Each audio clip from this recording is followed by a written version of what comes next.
I wanted to comment before we move on. I would comment on like uh, we're definitely, obviously institutional, and I guess I got to drink, but I'll drink after I speak. Institutional miners are obviously a big deal now, and that is where it's trending.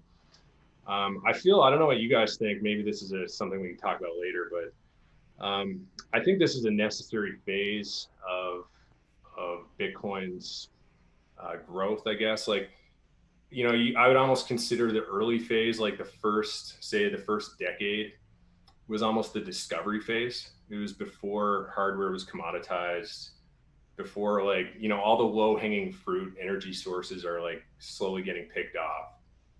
I wonder in the future, like at least my hypothesis is that in the future, institutions will still be a big player because they'll always have the economies of scale, they'll always have the capital, the resources. But as it gets more competitive, and as like we play that arbitrage where there's not that many more really low hanging fruit in terms of electricity sources, as like let's say in China where obviously a lot of mining is happening. um, it becomes more competitive for the power and the price of power goes up. I wonder if it will sort of split off and sort of these big institutions will splinter into smaller, they'll fracture, I guess, into smaller businesses. That's something I sort of think will happen, but speculative. So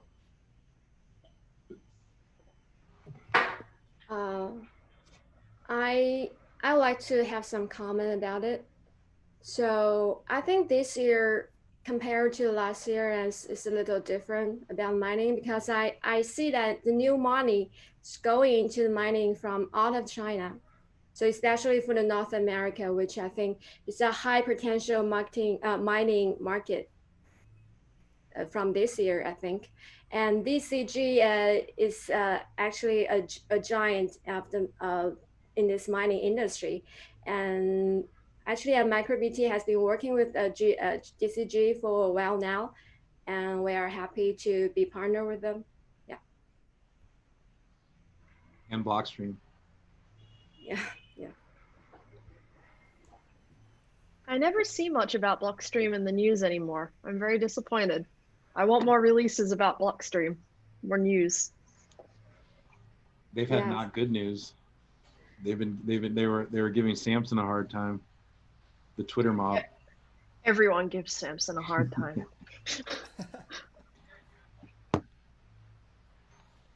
Yeah, so I want to follow up on that. I think the industrialization and centralization of mining has always been behind people's it's always been a thing that that people struggle with, especially some market commentators who are not directly involved in the industry.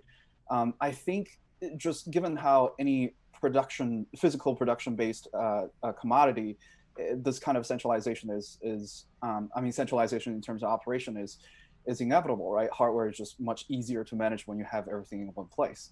And I think what's going to become interesting is as fees converge to 100% of mining revenue, and institutions become whether it's large institutions or smaller institutions consist of many smaller miners, they're going to have much more variables when it comes to predicting mining revenue.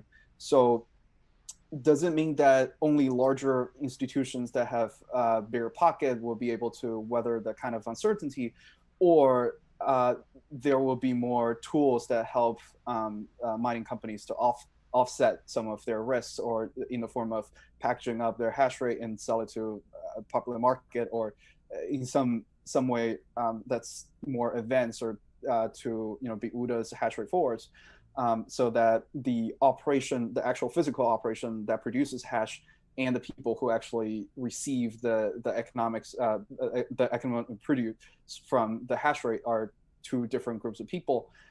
So I think that's going to be the divergence where it starts to become interesting. So I personally think the second trend is going to happen more likely, where there's much better financial infrastructure that help large single miners that transact or issue their hash rate, whatever you call it.